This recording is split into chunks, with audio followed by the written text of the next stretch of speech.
the last lecture, we were discussing about Arunima Sinha's journey of Earth to Everest. આપણે ગયા લેક્ચરમાં અરુણિમા સિન્હાની જમીનથી લઈને પૃથ્વીથી લઈને એવરેસ્ટ સુધીની મુસાફરી આપણે જોઈ. આપણે એની વિશે ચર્ચા કરતા હતા. From this lecture we are going to start second read of the first unit. પહેલા યુનિટનો તે બીજો પાર્ટ આપણે શરૂ કરવાનો છે પેજ નંબર 5 ઉપર.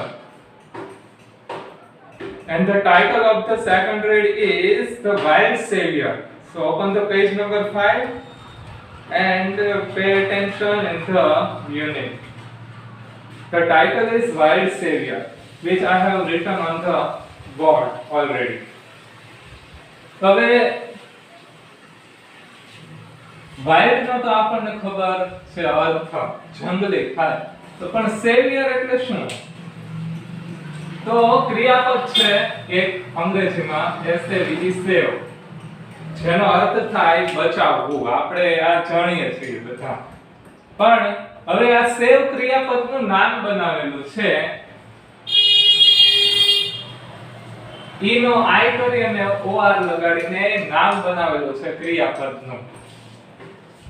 આ વર્બ છે, આ નાઉન છે, આનો અર્થ થાય બચાવવું અને આનો અર્થ થાય બચાવનાર,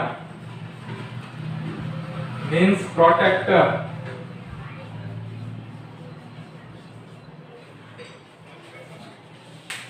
રક્ષક, પ્રોટેક્ટર, બચાવનાર, એવો અર્થ થાય સેવિયર નો. તો જંગલી રક્ષક, જંગલી બચાવનાર, એવો કંઈક આ ટાઇટલ નો અર્થ છે. શું છે તો કે આમાં બહુ એક થ્રિલિંગ વાર્તા આપેલી છે. અલીભાઈ નામના એક વેપારી છે, વણઝારા વેપારી છે, અને કહીએ ને આપણને કે જે એક જગ્યાએ સ્થિર રહીને કોઈ વસ્તુ વેચે નહીં, પોતાની દુકાન કેવું ન હોય, જામે જામ ફરીને વસ્તુ વેચતા હોય. તો સૂકો મેવો ને એવું બધું એ વેચે છે, એના વેપારી છે, ગામે ગામ ફરીને વેચે છે. અને એ પણ અહીંયા નહીં, આપણે ગુજરાતમાં નહીં, તો કે ક્યાં હિમાચલ પ્રદેશની ને ઉત્તરાખંડની ને એની બધી વાત છે, પહાડી વિસ્તારો, હિમાલયના પહાડી વિસ્તારો. તો હવે એના મિત્રને ત્યાં એક દિવસ આવે છે અને ત્યાં રાતવાસો કરવાનો છે. એટલે પોતે તો એક પહાડી વેપારી છે, પહાડોમાં હરીફરીને નાના નાના ગામોમાં પોતાની વસ્તુઓ વેચે. તો પહાડી વિસ્તારોમાં, જંગલોમાં એને જે કઈ અનુભવો થયા હોય એ અનુભવો એ પોતાના મિત્રને, એના ફેમિલીને, એના બાળકોને એને કહેવા બેસે છે. તો એમાં એક અનુભવ એને એવો થાય છે કે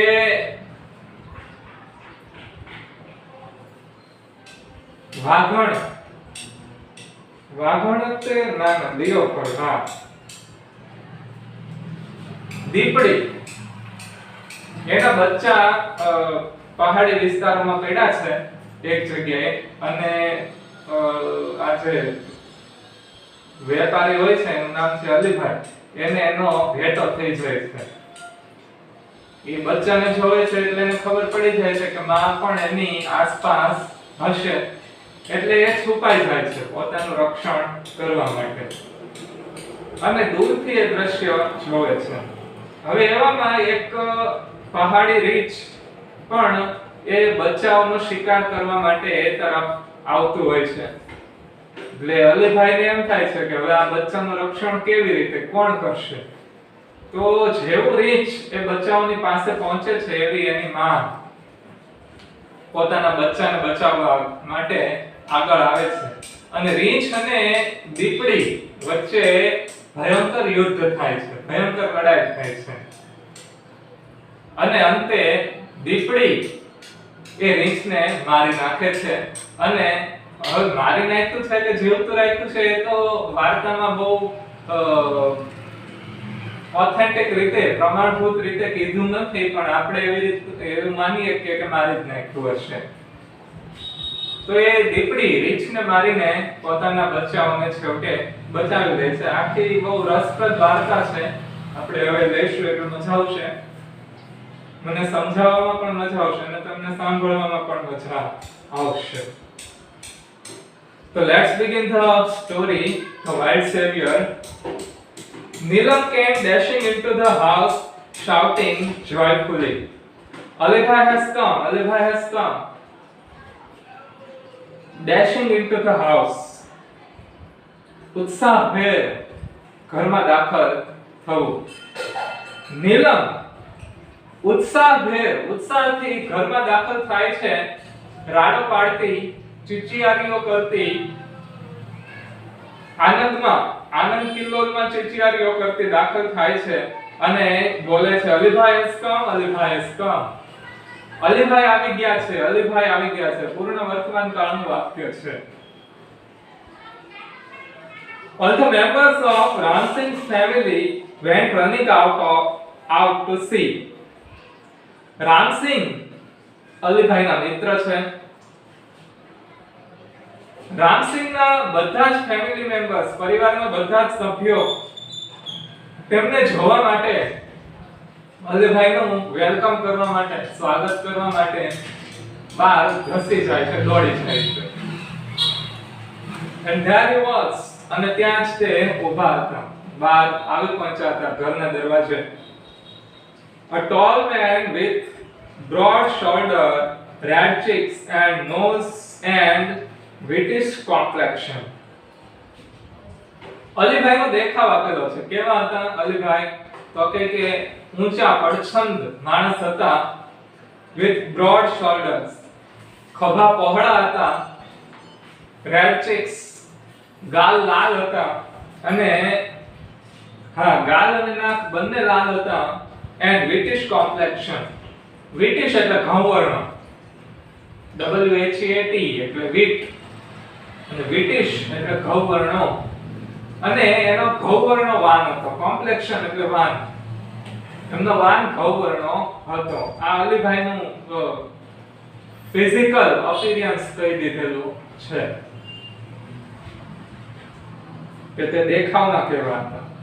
He was dressed in one thick, long woolen coat.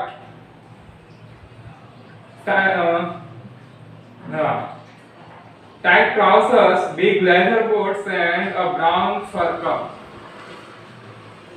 He was dressed in one thick, long woolen coat. તે હૂંફાળા, ગરમ, લાંબા અને જાડા woolen, ઊનનો કોટ એને પહેરેલો હતો. તમને ખ્યાલ છે કે પહાડી વિસ્તારમાં કે યુરોપીય પ્રદેશમાં બહુ ઠંડી જગ્યાએ જે માણસો રહેતા હોય ને એ પેલા જાડા કોટ પહેરતા હોય, જે નીચે ઘૂંટણિયા સુધી આવતા હોય. એવા સ્ત્રીઓ અને પુરુષો બંને એવા કોટ પહેરતા હોય છે. તો એવો કોટ ગરમ, ઊની અને જાડો અને લાંબો કોટ અલીભાઈ પહેરેલો હતો. એ સિવાય ટાઈટ ટ્રાઉઝર્સ, પેન્ટ્સ. એનો પેન્ટ એકદમ ટાઈટ હતો, ખુલતું નહોતું. ખુલતું હોય તો પાછી ઠંડી લાગે. ટાઈટ હતું. બિગ લેધર બૂટ્સ, મોટા ચામડાના બૂટ પહેરેલા હતા. એન્ડ બ્રાઉન ફર કેપ, અને બ્રાઉન કલરની રૂછાવાળી, ફર એટલે કે રૂછા, રૂંવાટી, રૂછાવાળી કેપ પહેરેલી હતી. કાન ઢંકાઈ જાય એવી. એ પણ તમે જોયેલી જ છે. રૂછાવાળી ઘેરી કેપ આવતી હોય છે. એ પણ બહુ ઠંડીમાં રહેતા હોય એવા લોકો પહેરે. આપણે ફેશન માટે પહેરી શકીએ નહીં, નહીંતર પાછી એમ થાય કે સફોકેશન થવા મળે. With a broad smile full of warmth, Ram Singh hugged him and said, પહોળી સ્માઈલ થી, પહોળા સ્મિત સાથે અને હૂંફ સાથે એટલે કે આવકાર સાથે, પૂરેપૂરી લાગણી સાથે રામસિંહ તેને ભેટી પડે છે.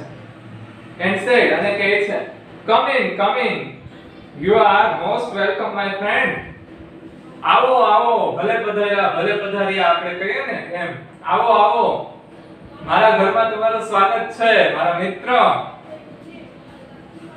Alibhai petted everyone and spoke lovingly to each member of the family in his thick strong voice and made himself comfortable on a couch. Alibhai petted everyone. pet ખભે થાબડવું, આપણે કોઈને થાબડીએ ને ખભેથી. આ તો સ્કૂલ શરૂ નથી, નહીતર તો કોક વિદ્યાર્થી હોય એને વખાણ કરવાના હોય તો પછી આમ શિક્ષકો શું કરે તો કે થાબડતા હોય પાછળથી, અમુક દબાઈ મારી દે એમ કરીને. પણ મોટા ભાગે સહેજામાં થાબડવામાં આવે અને પેટ કહેવામાં આવે. પેટેડ ભૂતકાળનું રૂપ આપેલું છે.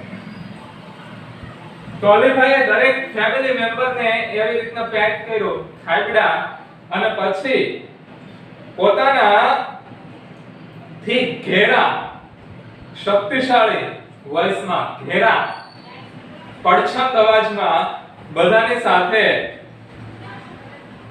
વાતો કરવાની, પ્રેમથી વાતો કરવાની શરૂ કરી દીધી.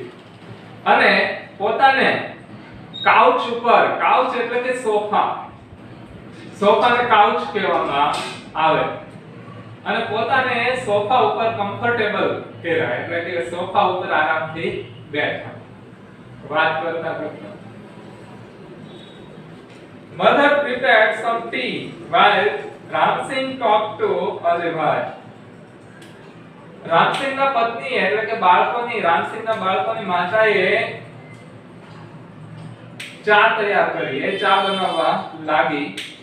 while Ramsingh talked to Alibhai, જ્યારે રામસિંહ અલીભાઈ સાથે વાતો કરતા હતા. આપણે મહેમાન આવે ત્યારે એમ કરીએ ને કે પિતાજી હોય આપણા ફાધર, એ મહેમાનોની સાથે વાતો કરે, ત્યાં તો કે મમ્મી હોય મધર, એ રસોડામાં જઈને ચા પાણી બધું શરબત ની તૈયાર કરીને લાવે. તો અહીંયા પણ એવી જ રીતનું થયું. Alibhai was a traveler who covered long distance on foot in the Himalayan mountains. Alibhai એક મુસાફર હતા કે જે હિમાલયના પહાડો ઉપર ચાલીને લાંબા અંતરો કાપતા હતા. કોઈ બસમાં કે કોઈ પ્રાઇવેટ પોતાના વાહનમાં નહીં, પગે ચાલીને લાંબુ અંતર છે એ કવર કરતા હતા, લાંબુ અંતર કાપતા હતા હિમાલયના પહાડો ઉપર. He loved to observe nature. તેમને પ્રકૃતિનું અવલોકન કરવું ગમતું. બધાના શોખ હોય ને, શોખ ને પેશન બધાના અલગ હોય. આપણને એમ થાય કે આવી રીતના હાલતા આખોથી હાલવાનું, રાતના રહેવાના ઠેકાણા ન હોય, તો પગના દુખી થાય, બધું થાય, પણ પેશન બધાના અલગ હોય ને, મારા તમારા બીજા બધાના. He went from village to village, town to town in the mountains, selling dried apricots, herbs and medicines and precious stones he had collected during his traveling. તે પોતાની મુસાફરી દરમિયાન જે કિંમતી પથ્થરો, ઔષધિઓ, મેડિસિન્સ, ઔષધિઓ, હર્બ્સ, વનસ્પતિઓ, ડ્રાઈડ એપ્રિકોટ્સ, સુકાયેલા જરદાળા, જે પોતે ભેગા કર્યા હોય ફરીને બધે રખડીને એ વેચવા માટે શું કરતા તો કે went from village to village, એક ગામેથી બીજા ગામે જતા, town to town in the mountains, એક ગામેથી બીજે ગામ, એક ગામ એક શહેરથી બીજા શહેર ચાલીને જતા પોતાની આવી બધી વસ્તુઓ પોતે મુસાફરી દરમિયાન એકઠી કરી હોય એ બધી વેચવા માટે. થોડુંક આમાં શું થાય છે, વાક્ય લાંબા લાંબા છે ને એટલે પાછળથી ગુજરાતી કરવાનું શરૂ કરવું પડે, એટલે તમારે એ ડોટ્સ કનેક્ટ કરવા માં થોડું ધ્યાન રાખજો. હું જે બોલું છું એ ક્યાંથી ક્યાં પહોંચે છે એ બાબતે થોડો ખ્યાલ રાખવો. અને ન સમજાય તો પૂછી પણ લેજો. તમને ખ્યાલ છે કઈ રીતના આપણે વ્યવસ્થા એ કરેલી છે. Where have you been this time? asked Ramsingh. રામસિંગે અલીભાઈને પૂછ્યું કે આ વખતે તમે ક્યાં થઈને આવો છો? હમણાં સુધી તમે ક્યાં હતા? I went up the high mountains up to the borders of India and Tibet. હું ઊંચા ઊંચા પહાડો સુધી આ વખતે તો ગયો હતો. ઇન્ડિયા તિબેટ ની બોર્ડર ઉપર. તમને ખ્યાલ છે કે તિબેટ પહેલા એક સ્વતંત્ર દેશ હતો, હવે પછી એની ઉપર ચાઇનાનું રાજ્ય છે, એટલે એ ત્યાં સુધી અલીભાઈ ગયા હતા અને ત્યાંથી પાછા એ આવ્યા હતા ઇન્ડિયા તિબેટ બોર્ડર ઉપર સુધી, ત્યાં સુધી પહોંચી ગયા હતા. Alone asked Neelam. નીલમે પૂછ્યું તમે એકલા? Of course, I am used to it. હા, ચોક્કસ, મને હવે એની ટેવ પડી ગઈ છે. Well, I will stay here only for a night. સારું, હું અહીંયા ફક્ત આજ રાત માટેનું રોકાણ કરીશ. Tomorrow morning I shall leave. આવતીકાલે સવારે મારે જવું પડશે, હું નીકળી જઈશ. આવતીકાલે સવારે મારે નીકળી જવું પડશે. He said, તેમણે એવું કહ્યું Alibhai. No Alibhai, no, we won't let you go. ત્યાં નીલમ કહે છે કે નાના અલીભાઈ, અમે તમને જવા દઈશું નહીં. You have to tell us your hill stories. તમારે અમને તમારી પહાડની વાર્તાઓ કહેવી પડશે. પહાડમાં જે જે અનુભવ થયા હોય એ કહેવા પડશે. આપણે તો એક નોર્મલ જિંદગી જીવીએ છીએ એટલે આપણને રોજબરોજ એવા કોઈ ખાસ અનુભવ થતા હોય નહીં, પણ જે આવા દુર્ગમ વિસ્તારોમાં રહેતા હોય છે જે લોકો, અને જે આવી રીતના પોતાની જિંદગી વણઝારા તરીકે જીવતા હોય છે, એમને જુદા જુદા અનુભવો જુદી જુદી જગ્યાએ થતા હોય છે. તો નીલમ કહે છે કે તમે જ્યાં સુધી તમારી પહાડની વાર્તાઓ નહીં કહો ત્યાં સુધી અમે તમને પાછા જવા દઈશું નહીં. એ નીલમ છે બાળ હટ લઈને બેઠી, બાળક જ છે હજી. After lot of insistence he agreed to stay for 2 days. Insistence, મનામણી. ઘણું બધું મનાવ્યા પછી તે 2 દિવસ રોકાવા માટે રાજી થયા. તે 2 દિવસ રોકાવા માટે માન્યા. The night they all kept awake till late. તે રાત્રે તેઓ બધા મોડે સુધી જાગ્યા. આપણે પણ એવું થાય, કોઈક દિવસ મહેમાન આવે ને તો પછી વાતોમાં ક્યાં સમય નીકળી જાય એ કઈ ખબર પડે નહીં. રાતના 1 વાગે 1:30 વાગે એટલા પણ થઈ જતા હોય છે. તો એ રાત્રે તેઓ બહુ મોડે સુધી જાગ્યા, આખો પરિવાર અને Alibhai. Sitting on his bed listening to his interesting travel experiences. તે પોતાના બેડ ઉપર બેઠા બેઠા વાર્તા કહેતા ગયા અને આ લોકો સાંભળતા ગયા. તે પોતાના બેડ ઉપર બેસીને, બાળકો છે ઈ પણ અલીભાઈની સાથે એના બેડ ઉપર ગોઠવાઈ ગયા અને બાકીનો પરિવાર પણ તેમની આજુબાજુ ગોઠવાઈ ગયો અને અલીભાઈ પોતાના મુસાફરીના કિસ્સાઓ, મુસાફરીના અનુભવો એ કહેતા ગયા, એક પછી એક. આપણે કે ડાયરા જેવા એવી રીતનું વાતાવરણ થયું હતું. Alibhai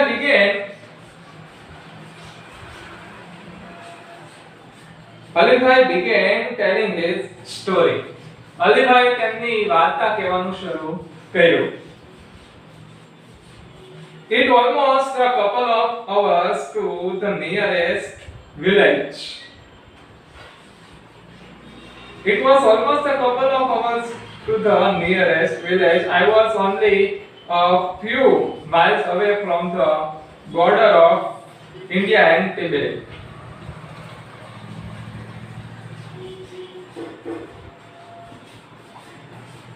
તે લગભગ 2 કલાક પહેલા જ બનેલી વાત હશે કે I was only a few miles away from the border of India and Tibet. હું ઇન્ડિયા અને તિબેટની બોર્ડર થી અમુક માઇલ જ દૂર હતો. તેમના 2 કલાક પહેલાની વાત હશે. I was hungry and sat down to enjoy my lunch. મને ભૂખ લાગી હતી એટલે હું મારું લંચ, મારું બપોરનું ભોજન માણવા માટે નીચે બેઠો. એક સારી એવી જગ્યા ગોતી. It was totally quiet everywhere except some birds chirping sometimes. પંખીઓનો જે ચહચહાટ હોય ને, પંખીઓનો જે અવાજ હોય એને ચિર્પિંગ કહેવામાં આવે છે ઇંગ્લિશમાં. તો પંખીઓના અવાજ સિવાય જ્યાં ત્યાં થોડી ઘણી જગ્યાએ પંખીના અવાજ આવતા હતા, પણ એ સિવાય તદ્દન એકદમ શાંતિ હતી બધી બાજુ ચારે core. I had hardly had a few morsels when I heard soft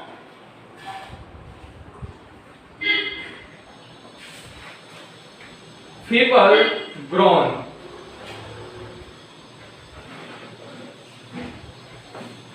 મેં ભોજનના થોડાક જ કોળિયા લીધેલા હતા. મોર્સેલ્સ એટલે કે કોળિયા. મેં ભોજનના હજી થોડાક જ કોળિયા લીધા હશે ત્યાં જ I heard soft feeble groans. મને એક ધીમો એવો અવાજ સંભળાયો. growls જે